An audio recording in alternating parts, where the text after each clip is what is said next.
Namaste. Welcome, beautiful souls. It's been ages since I've been live on a Friday about this time.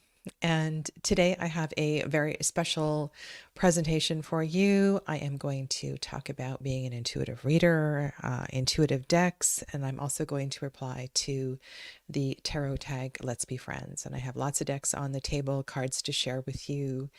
And yeah, looking forward to this. It's going to be a bit of a long one, so grab a cup of tea, a glass of wine, whatever time of day you're at, and please join in the conversation. Know that you're all very welcome. My name is Sadhana. I am a reader and a teacher of tarot, and I've been at this for some time. And so it's my pleasure to participate in these kinds of conversations. And yeah, I embrace all of this. And there is a tarot channel that is mentioned below. V from Tarot is Magic, and she is the one who prompted both the revisiting of the intuitive question as well as the hashtag. So I think I'm just going to start talking about intuitive readings and intuition. And for those of you that don't know me, I am a yogi. I teach meditation, I teach chakra courses, and I have created a course called Tarot Through the Chakras. And this is a body, it's really a body of work where I am doing my best to integrate my yogic experience with the tarot and to help people to understand how to read that medicine and those lessons in the tarot. I come at this from a place of practice. I do my best to walk my talk. So I'm not teaching from theory, I'm teaching from real life experience. Yeah, so let's get into this. Welcome to Clubhouse, Saskia, Kalispara. Hello, Witchy Wallflower. Welcome. All right, I just need to open another window here. And sorry, last one, and then I'll get into this question. Okay. Here we go. So, and also, Kim, I don't know what your background is. I know Saskia and Clevis quite well. I don't know if you practice yoga or if you have esoteric practices. So let us know where you sort of fall into this conversation as well, too. So my definitions and my experiences come through my own meditation practices. They come through 30 plus years of working with the tarot. They come through childhood experiences of connecting to magic and mystery and the unknown. I would say that I had psychic experiences as a child. And so I've always been really sort of curious about this topic. And I think it is quite an involved question. We all have intuition, without a doubt. We have it. Some of us tap into it better. Some of us, thank you for sharing that, Kim, and welcome to Dee. Namaste. We all are intuitive, and it is a muscle that works better the more you exercise it. And so intuition through the perspective of a yogi there are practices to help hone intuition. Hi, Nancy, welcome. And it is through these sorts of pre-meditation practices that one can really start to create a sense of space of the mind. What does that mean? It means that the inner sort of landscape is calm. It means that we don't sort of wander between extremes, and we find life is a lot more peaceful, both externally and internally. And these through meditation, through yoga, through other walks in nature, different ways, the agitations of life begin to settle down. And with all of that comes increased spaciousness and the ability to trust one's intuition and to know also how to read it. So I have been astounded at my level of perceptivity. So I would say that I could call myself a medical intuitive. My ability to physically sense, like my skills as a Reiki practitioner have really increased a lot over the last few years, in that I can, I can actually feel and sense where the root of the issues are in the physical body. So all of this spaciousness that I practice increases my intuition. And I think generally when people meet me, they are surprised at how calm my energy is, and how that it's just sort of a way of being, and has become a way of being. Now, I haven't always been this way. I used to be very edgy. Um, yeah, this has taken a lot of work to get here. And so this conversation, there's a video that was linked below.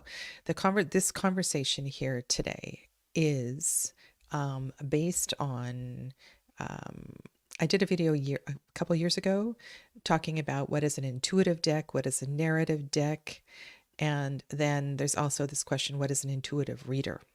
And this is a really interesting question.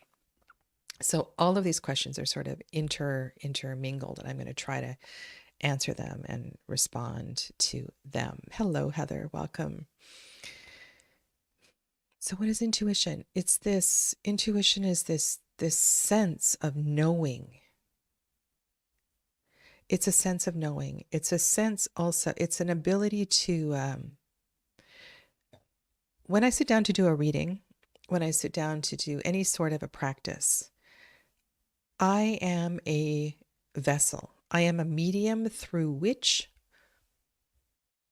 messages flow. I am open to receiving sensations on my skin. I'm open to messages sort of in my inner mind.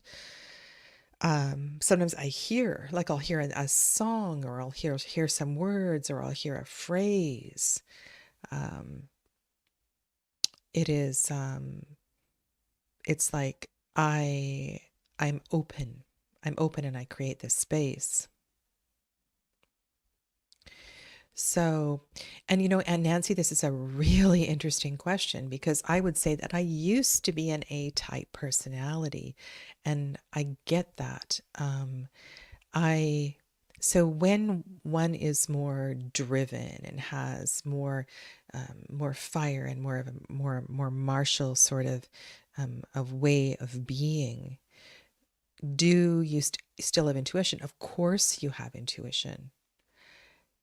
And the thing is that your intuition, the more you pay attention, the more you sort of be in life and not be in the busyness of life, I think the more that comes through.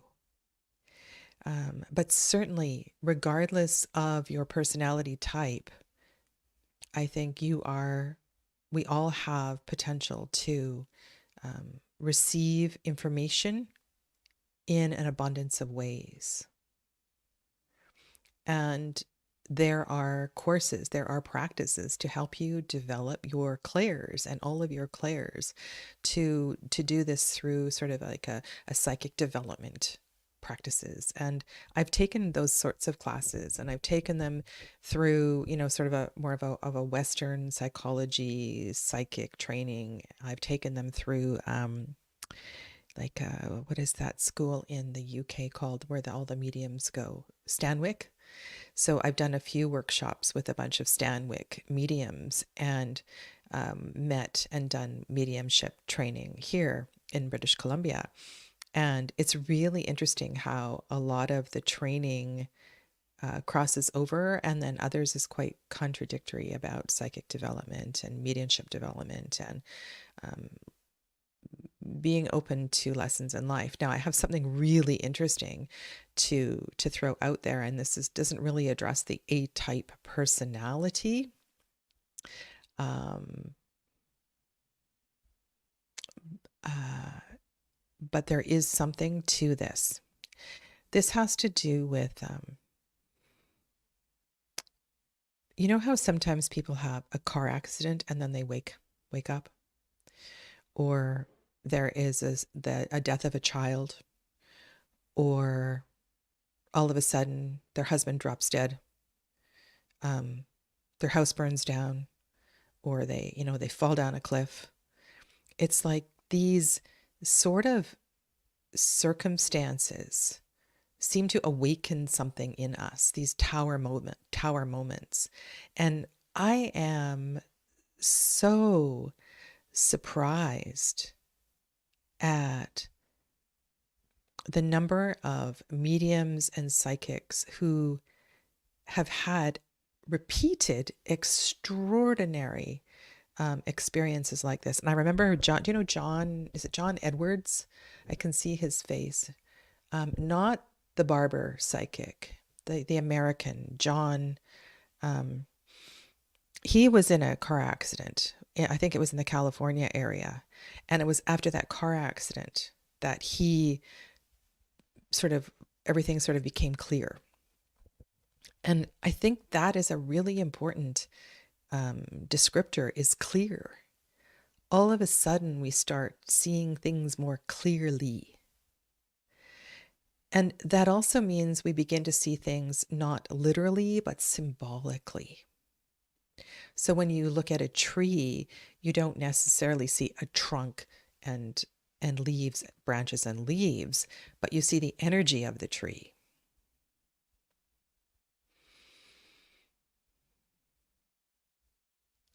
And I'm going to try to keep an eye on the chat. I see there's something I've missed already, but let me.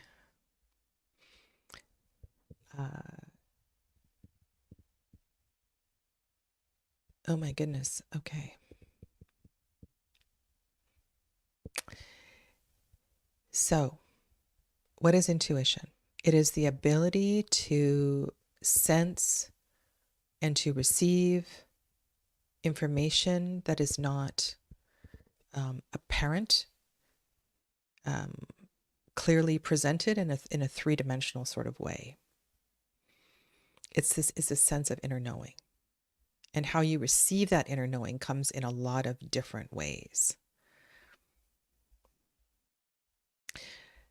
And part of where this discrepancy, where people are disagreeing with what I'm saying, comes into this idea of course, different, like Nancy said, different personality types receive this information in different ways.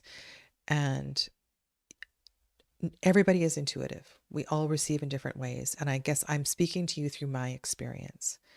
And my experience says the more open and calm I am, the more intuitive I am. So if I am at if I've been to a silent retreat, or I have done a 40-day yoga challenge, or I have done some sort of intensive practice where I feel like I've been cleaned and cleared out, like the bottle brush has been in there and it's been, I feel kind of vulnerable and raw. That's when I have the most psychic experiences. That's when I see angels and hear things in the ether, and it's crazy. So if you haven't had these kinds of experiences, go on a silent retreat. It's going to blow your mind away. Or take up a practice of silence, or do something to create more space in your life, because I swear that your intuition will shift if you make space for that and take time to have those kind of experiences. So what I'm saying that an intuitive deck is that it gives you enough space to receive information. So the pictures aren't painting you into a corner and saying, this is a card about business transactions, or this is a card about addiction and drug paraphernalia, or this is a picture about Black oppression in the United States.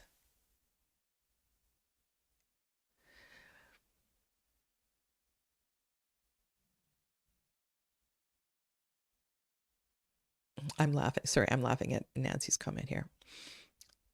I don't want to be, I don't want a specific scene or, I don't want too much direction. And that is what works best for me. I have pretty much gotten rid of all of my contemporary decks. And it's not that they're not pretty and I don't like them. It's that they don't allow the best sort of readings for me. So I'm thinking of, and I do use some of them when I'm teaching tarot. So like I think of Chris Ann's Light Seers deck. I love all those festival pictures. It's beautiful. It's pretty. There's some really great cards in that deck, but I don't tend to use it because I feel like there's too much suggestion there, in the same way that Poppy Palin's Everyday Enchanted Tarot. I can't use that deck. I don't have it anymore. It's just too specific. And there are others like, oh, I don't know. I just don't have any anymore. I don't use them. And so one of the arguments people use is that I want to see myself in the tarot, and my clients need to see themselves in the tarot. Well, I'm going to argue differently. You don't need to see yourself in the tarot. Eventually, and this I think it's part of the process. Maybe at the beginning you need to see yourself in the tarot, and that helps you with your tarot development early in the journey. But eventually you will want more symbolic information. And I'm going to address this and share some decks with you in a little bit. And I'll come back to some of these points because I think this tarot tag kind of weaves into this conversation, because I can describe that for you there. So what does that mean? It means there might be like the art might create or evoke a mood. There might be some sort of historical reference that takes my mind wandering down a path, or energetically I start to sort of drift into space. Yeah, it opens doors, and it opens incredible corners for me. Learning to read and think symbolically is a skill, and it's a practice. And I'm looking at Clevis's comment here. I don't think we need to define this. I don't think it's clearly definable either. Intuition is much easier for me to notice now. I'm not so self-involved with work and family stuff. So right. So you have more space in your life. You become more sensitive to all of this.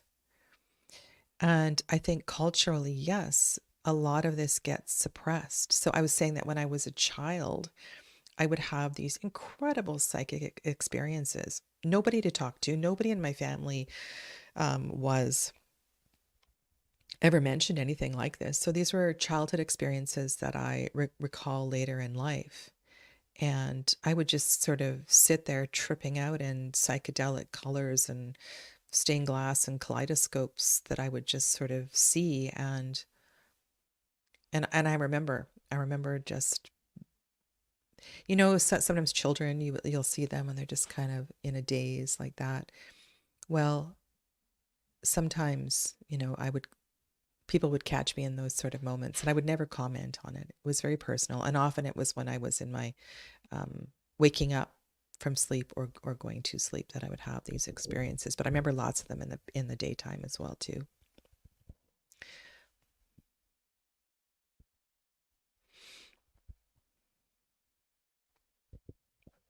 And that's an important thing too as well. So in order for our intuition to be useful, we need to be grounded. So when I do a meditation practice, when I do any sort of, whenever I guide a meditation, whether it's for myself or a client or something, it's about, I need to make you land first. You need to feel here. You need to feel your body. You need to feel like you're in your body. Your feet are on the ground. You're connecting to all the parts of the body that are resting on the bed or the sofa. Focus on the exhale breath and be fully present. And then we can go for a journey. These two together are really important. So thank you, Heather, for mentioning that.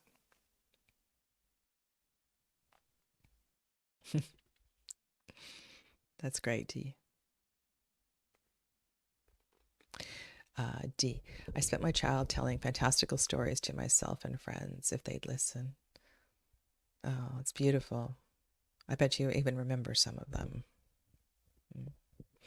So for me, an intuitive deck allows for this space. Okay. And then the other part of this, oh my goodness, there's a video on YouTube. And the reader, what is, so the title of the video is, The Waite-Smith deck is not a beginner deck.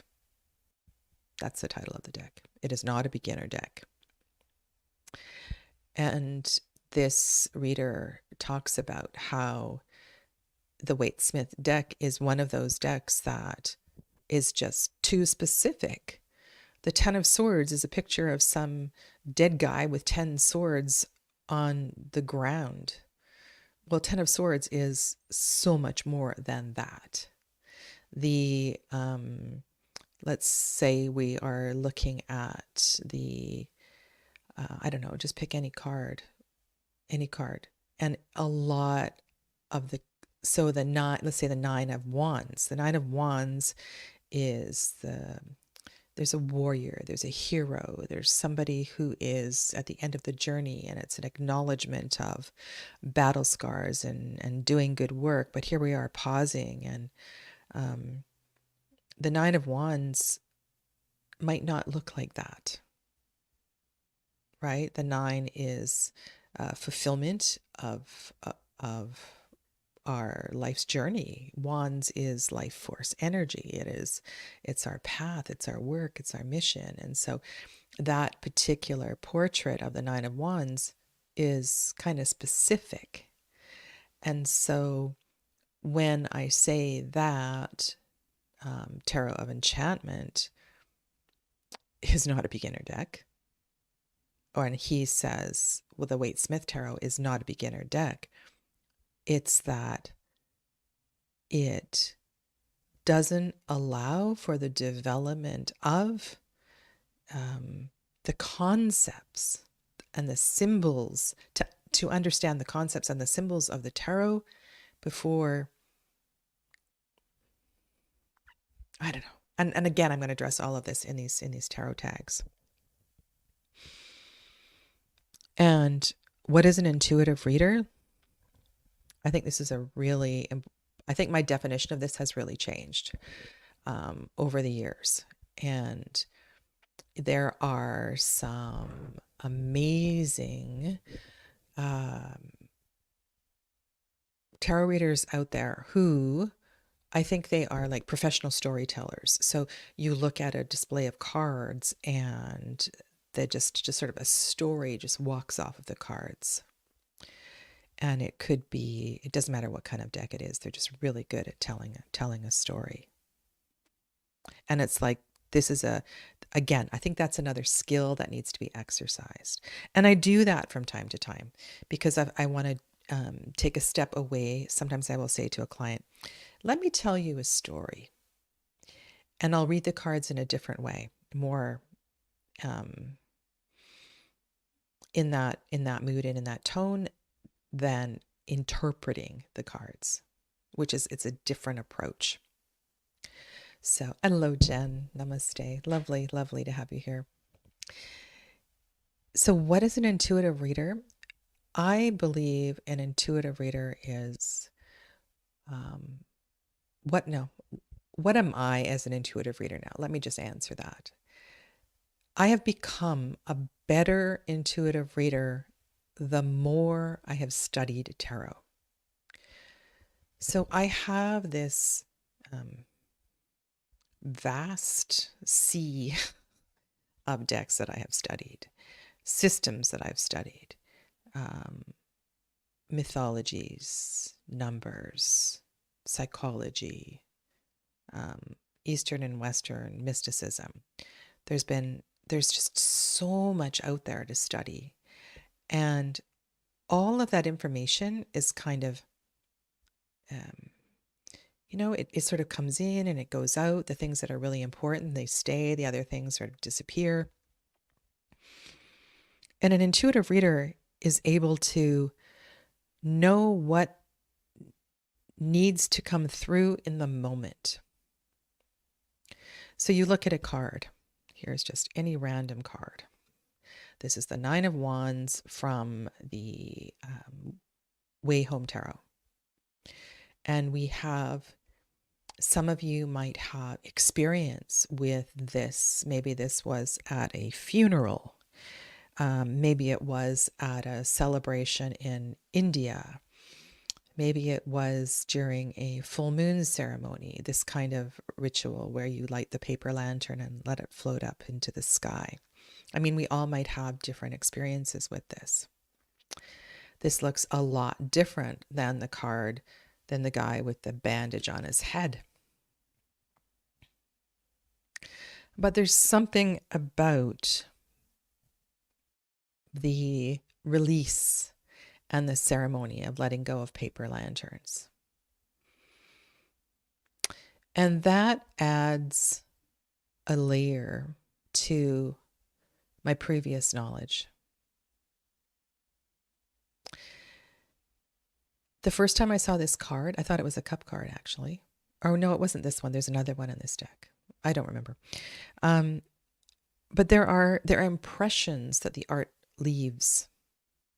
And there is a number of possible stories by Heather that could come about with looking at this. But I'm also aware it's a 9. I'm aware that it is a suit of fire. And as an intuitive reader, it's up to me to, at the spur of the moment, know which direction I'm going to go because I'm trusting what I'm feeling.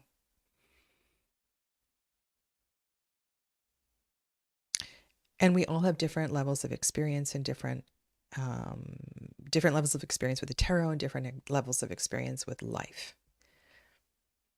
And I think the ability to trust, to know which direction to go with a reading makes a really good intuitive reader. What drives me mental is when people say, this card means...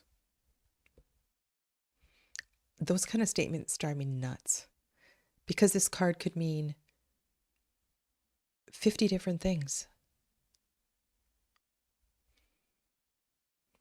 Yeah. Welcome to Abhinandan Sakar. I am not answering questions today. Okay. Thank you for joining us. Yeah. Alrighty. So let's go on. Let's start the tarot tag and look at cards because I know that's why many of you are here. Okay. So I'm not going to answer all of the questions because there's a lot of them. But I will I will start, and I do have some notes to keep me in check here. All right, and thank you to V for this hashtag. What type of art are you looking for in a tarot deck? Well, some of you know me. What am I looking for? I'm looking for art that allows me to get creative, to just let me zoom in the camera here, to use my,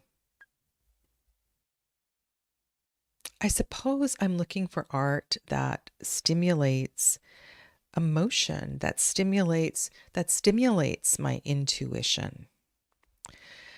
And I can receive that from just as much from a pip deck as I can from one that has I'm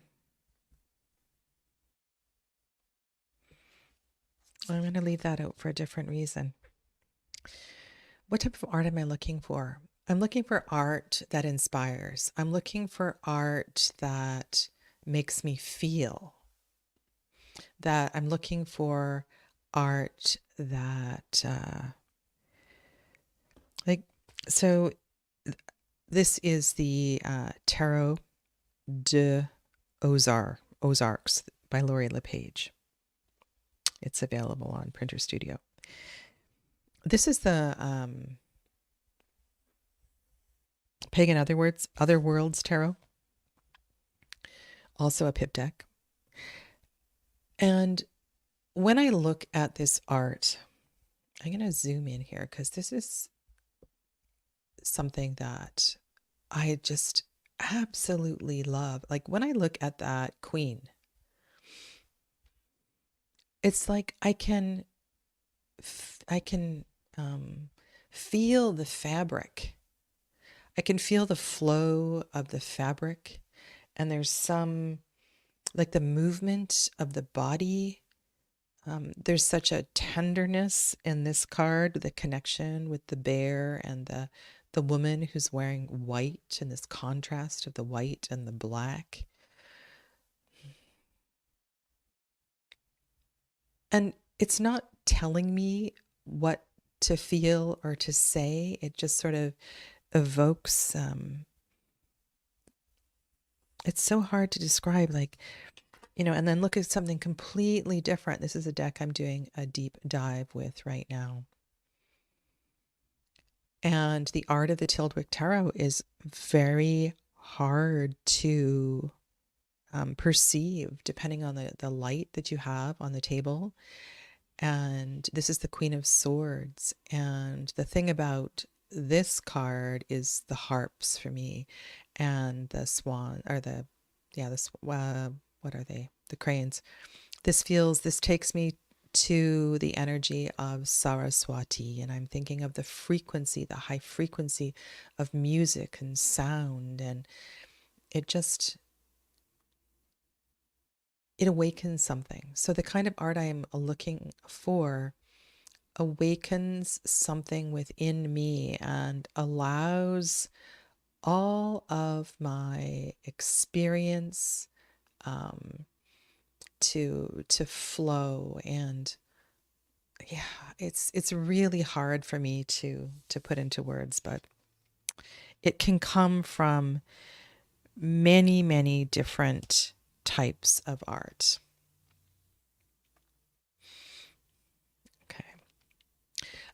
I am presently doing sort of a dedicated Tarot de Marseille year. So I am intrigued in all kinds of Tarot de Marseille decks. But I have a deck on my table that I actually read with yesterday, and I haven't studied this deck. But it came up. I decided to use this in a reading yesterday. This is the Tarot Avatara by Gabby Angus West. And I think this is the deck I'm going to do a deep dive with next. And I also want to thank Adriana. Adriana is a former tarot student of mine, and Adriana recommended this book by Hayden Herrera. And I'm going to zoom out again.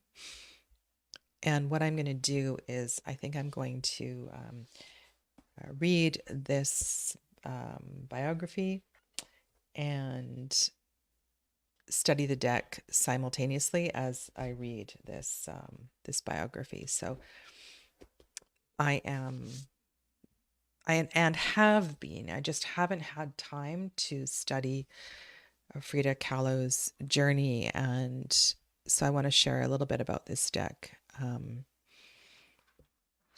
I've started seeing things in these cards that I hadn't noticed before, and it's really starting to I just loved everything that came through yesterday.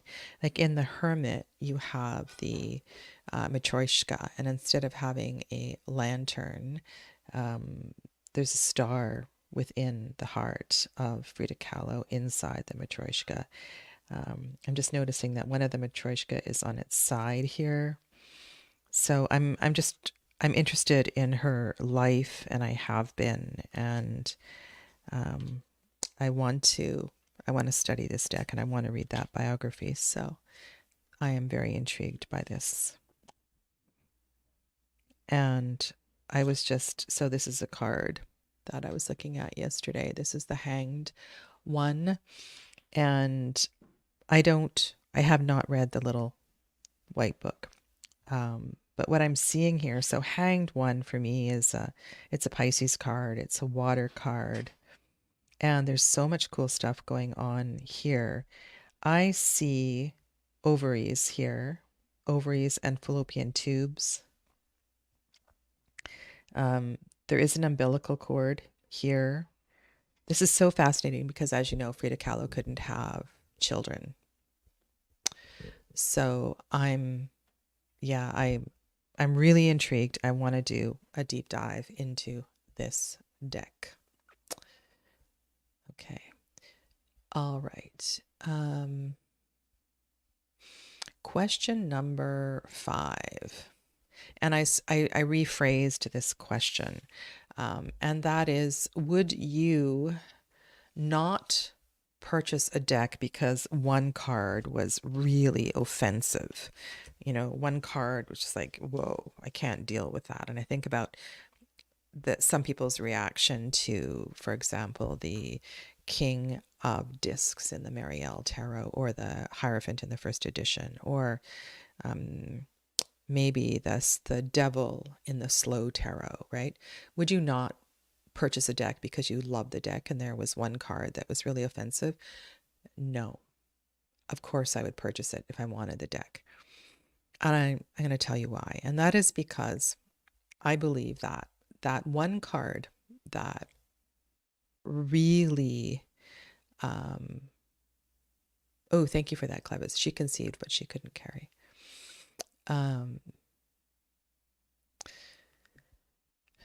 That one card or two cards that really offend could be your greatest teachers. I think when something really rubs you the wrong way, it's really rubbing you the wrong way for a reason. And this is something that, if you have the space for it, and if you have the courage to study, I think would be really enlightening. So, of course, I would purchase a deck if there was a card that, one or two cards I didn't like. What is my least favorite card in the tarot, and why? So one of the exercises that I do whenever I get a deck is I go through the tarot, and I do that as an exercise. What is my favorite and my least favorite card? And this is something that I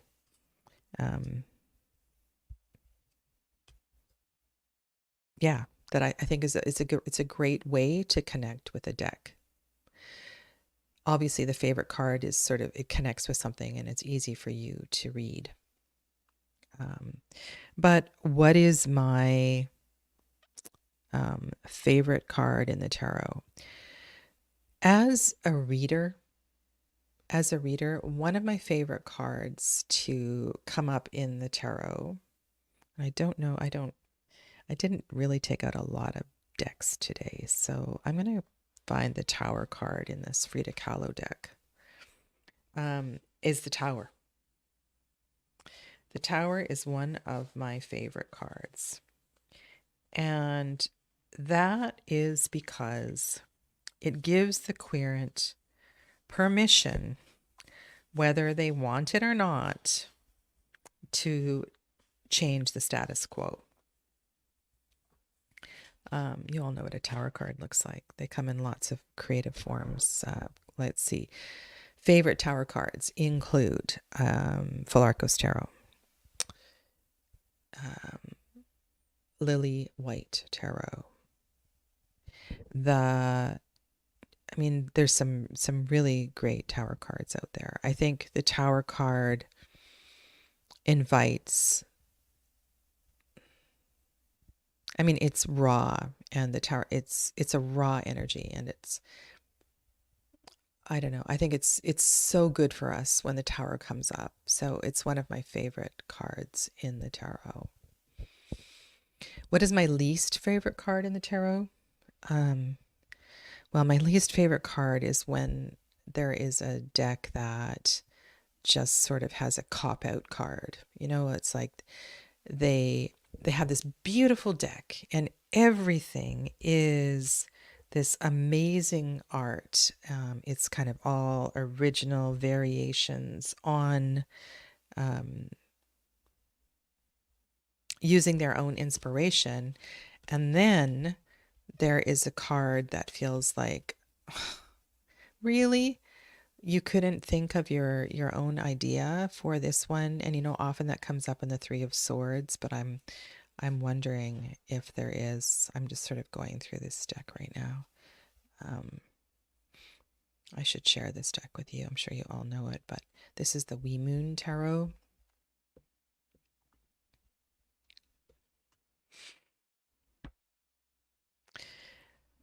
And I don't know if there is a, this is a great deck. It does check off a lot of boxes. There's one thing about this deck that I find challenging, but I have no issue with horizontal cards or mixing horizontal and vertical cards. No problem with black and white cards. Doesn't bother me at all. I don't mind a curated deck like this one. It's fine. I think this deck is really well done. Not the design process and all of that. So, yeah, so my least favorite card is one that it feels like, and maybe you can think of one, there's this magnificent deck, and then all of a sudden you get to a card and it goes, what? I will talk more about the Three of Swords in a little bit. It's one of the questions.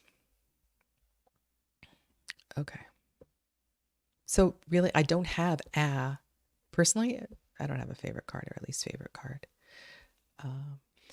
What do people close to you feel about tarot and you doing the tarot? Oh, they love it. Oh my goodness. Like when my kids come home, they want a reading. Sometimes they phone me and they say, Mommy. Or one of my daughters say, Mommy, I did a reading and I need you to help me interpret it. My kids think it's cool. Yeah, they think it's cool. And they're the people that are closest to me. My partner, who doesn't live with me, it's kind of growing on him. My neighbors, most of them don't know. So I'm fine. And people who used to be close to me, who are no longer close to me, I don't really care what they think. So, number 8. Love it. How do you feel about astrology, planets, kabbalah, and other esoteric teachings in the tarot. I love all of it. I love the interweaving of it. I love how East meets West, and I love how I can read layers of things that seemingly are not there because I know they exist out in the ether, and they are all available to us. Yeah. Okay, number 9.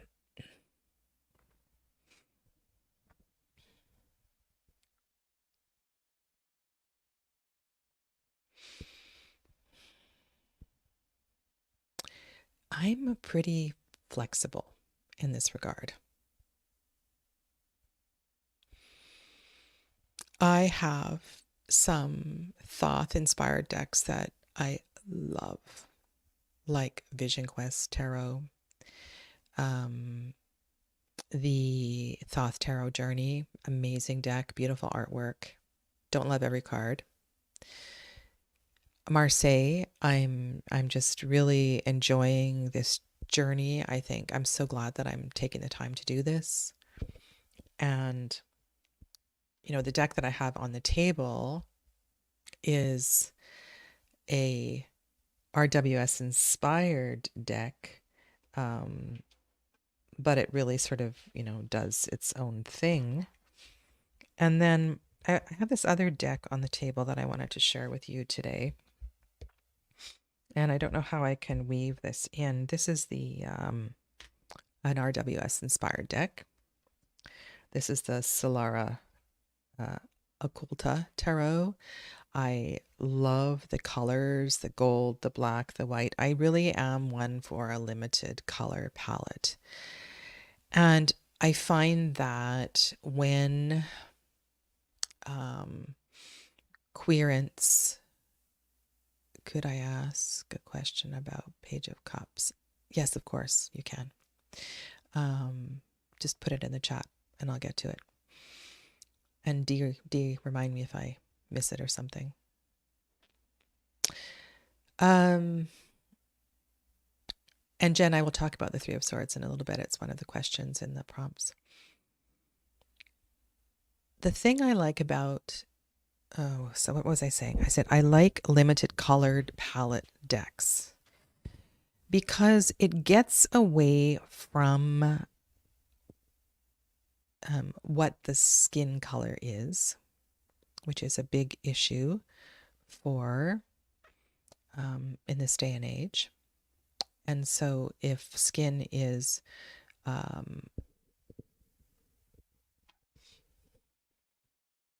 like in this deck, the skins are all sort of olive colors, and some of them are various shades of brown.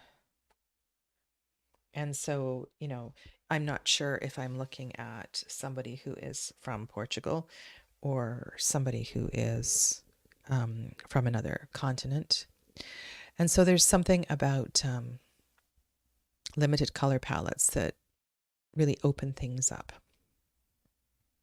The question here is about RWS, Thoth, or Marseille, and I can work with all of them. So let's just answer the question.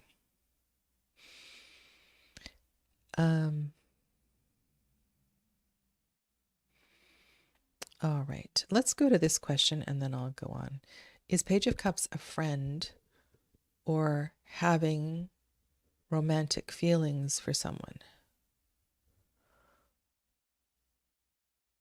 Oh, maybe neither.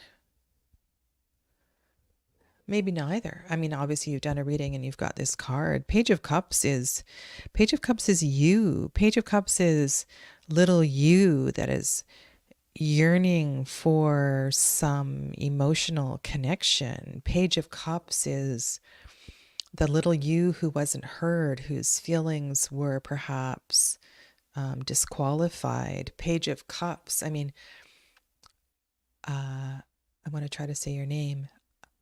Aradhya. It's so beautiful. Aradhya.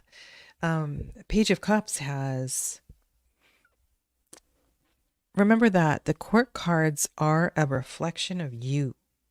They're like a mirror of who you are. And so here we are with someone who is open-hearted, is open to learning. So somebody who is open to receive emotion, open to sharing emotion. There's always with the pages things about newness to them as well too. So it's not so clear. It depends on your question, and it depends on the surrounding cards. So this is another example of I can't say what you can't hold up a card and say this card means this. It depends on the question and it depends on the reading. And so that's why experience with reading and so many things plays into all of that. Oh, you have okay, so you said, when I ask if someone has feelings for me, what does Page of Cups mean?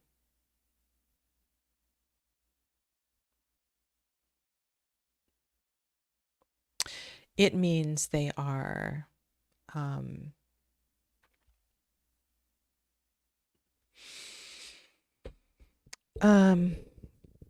it means they're young. It means they're young. It means they're young at heart. I would say these are not developed emotions. I mean, friends in the chat, please feel free to throw anyone in there. No, I would not say that they're coming back to you. I'd say this is undeveloped feeling. Okay. All right, number 10, what are your thoughts on cardstock? This is a well-worn question, isn't it? Honest to God, I don't care. I don't care. I mean, I have metallic edges that cut my fingers. I hate US Games cardstock, but that doesn't mean I'm not going to buy a US Games deck. I love to shuffle. I love shuffling, and so I love a good riffle shuffle. If they're too big, I'm going to overhand shuffle or divide them in two and shuffle them. So it doesn't matter. It doesn't matter. Don't care. Bags or boxes? Okay. I love to be organized. Boxes. I want this kind of box. I don't want big Llewellyn boxes. So the answer is boxes. Boxes that I can stack. And of course, they're all different sizes, but I need to arrange them in my tarot cabinet. And thank you for that, Essence. I appreciate your feedback there for Aradia. Yeah, so bags. Now, I do have some amazing tarot bags. And there are certain decks that are out and with me all the time. I love fabric. Oh my God, I love this bag. This is one of the Bubba Studios bags that I have. I love me a good bag. But there's no way I would put all of my decks in bags and put them in my cabinet. I would go nuts. I would not be able to organize them. So yeah, boxes is the answer to that question. Okay.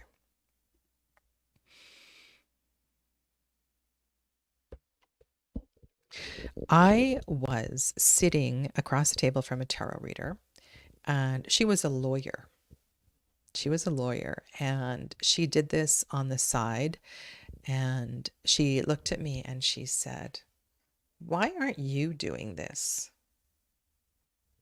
And I remember it was a very interesting event, and there were readers in different locations all over this small area, town, village, and you could go to different readers in different locations on different days. And yeah, and she said to me, "Why aren't you doing this?" And so that really prompted me to take this more seriously. And another way I got into tarot was that when my third child was little, she was having psychic experiences. So she would go to bed at night and she was having visitors. And it was quite traumatic for her. And I knew that I didn't want to disqualify her experiences. And so I decided at that point to connect with somebody in my community who could support me with a spiritual reading. And that also got me into the tarot and got me sort of back into a place I hadn't been for a long time. So there's a couple of significant conversations that really got me going on the tarot.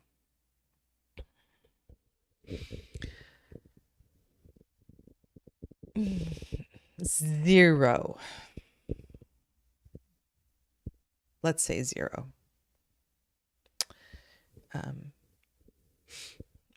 Really, I don't need any. There's one.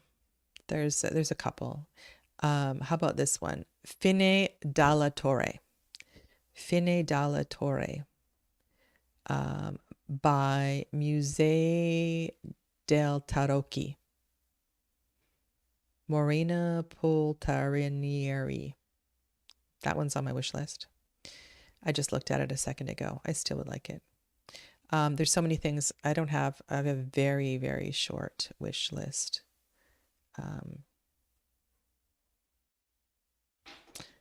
Moon BB Magic. But I don't know if I would buy it now. I don't think I want it anymore. There is one deck that is on my wish list, and I can't tell you what the name is. And it is a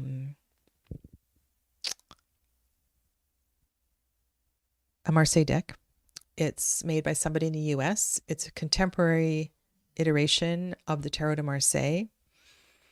And somebody mentioned it in a video, and I didn't write it down, and I've been searching for it to try to figure out what it was, and I was really intrigued with it. So there is, I'm kind of looking for some other really good contemporary Tarot de Marseille, but I can't tell you what the name is, so it doesn't really answer the question. All right. If you could only keep 3 decks, which ones would you choose and why? Stupid question. I'm not going to only keep 3 decks. How does knowing tarot influence your everyday? How does knowing tarot influence your everyday? Well, I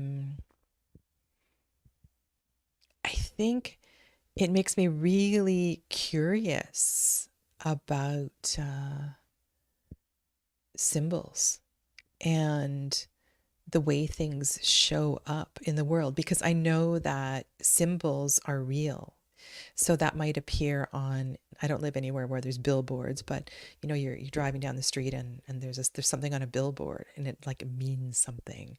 Or you notice something you haven't seen for the first time. So tarot has really awakened me to seeing symbolically in lots of different ways. That might be through, just songs that come up on the radio or listening to messages everywhere. Yeah.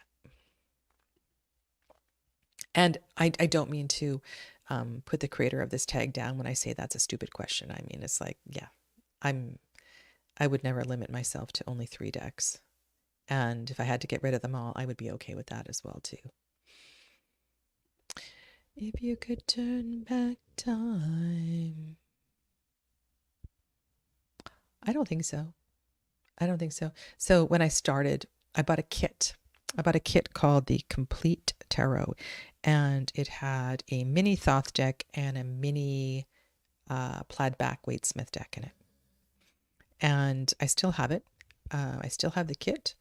I don't really use them, but they're accessible. And that's what I started with. And I was really intrigued with the comparison of these 2 decks. And I like the way I started. Soon after that, I got into the Osho Zen Tarot because I was looking for something different, and I spent 3 years with the Osho Zen Tarot, and then I think I spent another 3 years with the Robin Wood Tarot. That was a great journey. So, no, I like the way that my journey went. Okay, so what are my thoughts on the Three of Swords? My thoughts on the Three of Swords are that it is a three. It's a three. And threes are about growth. Something is developing. It's not developed, but it's developing. We are candles making funny noises. Yeah, so it's a three, and I want to remember three. It's very, very important. And oh, sorry, I need to answer a text message from my daughter. It'll be very quick.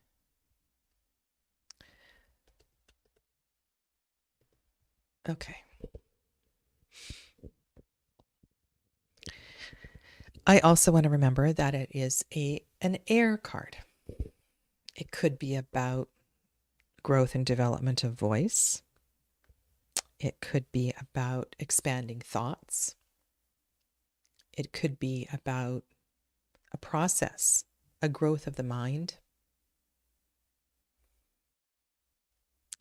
I want to think about other qualities of air, its coolness. I also know that air is connected to the heart chakra. As the third element, it's a blend of fire and water.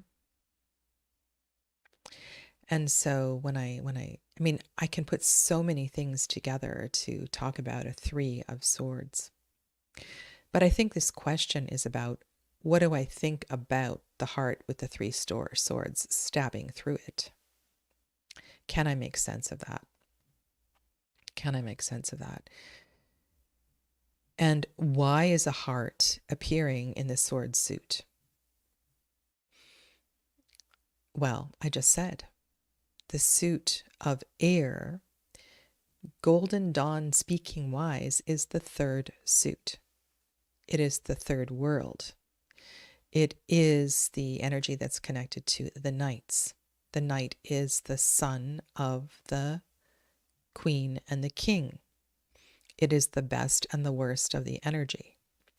And so when we're looking at a Three of Swords with a heart and three swords through it, or you're looking at a Crowley deck with the keyword sorrow on it, this is about growth through heartfelt experience. It's about the loss of a child. It's about the pain as a mother and raising a child. I mean, could go in that direction. But I always want to go back and think about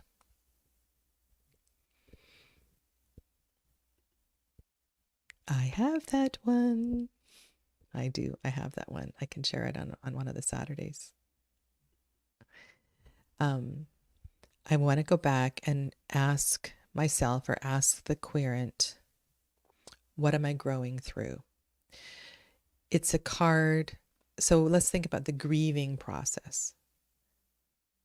And this is sort of what I was talking about with the tower, like I like these cards that stir things up, that challenge things, that take us through the difficult times, because on the other side of that is growth and peace and a better version of ourselves, a wiser version of ourselves, a more fulfilled version of ourselves. So I think it's a reminder that we are very real, and in order to grow and expand through the heart space, we need to feel. And we can't always separate heart and mind. And I think part of the journey in the tarot is not separating heart and mind, but understanding that it is one. And that the suit of water is contained within the suit of swords, and the suit of fire is contained within the suit of air. So that's what I think. I try to, and that's why just a heart with three swords is so very, very limiting.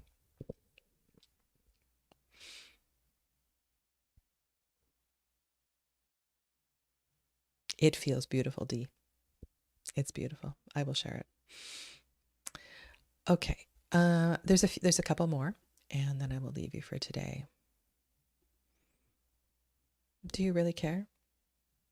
I've been trying to get rid of a lot of decks. I'm trying to stay under 200 tarot, and I have about 150 oracles right now, but I also have a huge purgatory pile that is still for sale. So let's just say 200 tarot and 150 oracle. Um,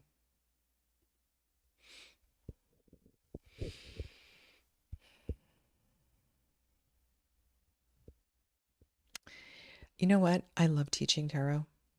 I love teaching tarot. I love my tarot classes, and I I get this inspiration to create a spread or to develop a spread, and then I just love being at my tarot table. And often what'll happen is after I sign off from a class, I will go back and work through something and look at other layers. Because when I'm reading live, I don't always catch everything. So my favorite part of the day to do tarot is after a tarot class. And I know that's kind of an odd way to answer the question, but that is my answer. So, yeah. So those are a few of the prompts from Miss V at Tarot is Magic. And I want to thank you for challenging me with my original intuitive narrative questions. And I know that there is, there's a lot of opinion out there. And you do you. You do you, I'll do me, I'll be me, you be you, and it's all good. We'll all read the way we want to read. There's a few questions I didn't answer, like what do you search for in a deck? I'm not really searching for anything. So there's a few of them that I skipped over. That's maybe because I didn't have an answer, but yeah, I think some really good questions there. And so thanks for listening. Thanks for chatting. Have a wonderful rest of your day, and I'll see some of you tomorrow. I'll be back on tomorrow, more Tarot de Marseille stuff. I know it's not all your cup of tea, but I'm really enjoying this journey. Thanks, Jen. Thanks for being here. All right, I will see you tomorrow, Dee. I know that for sure. Okay, take good care. Namaste, everybody. Bye for now.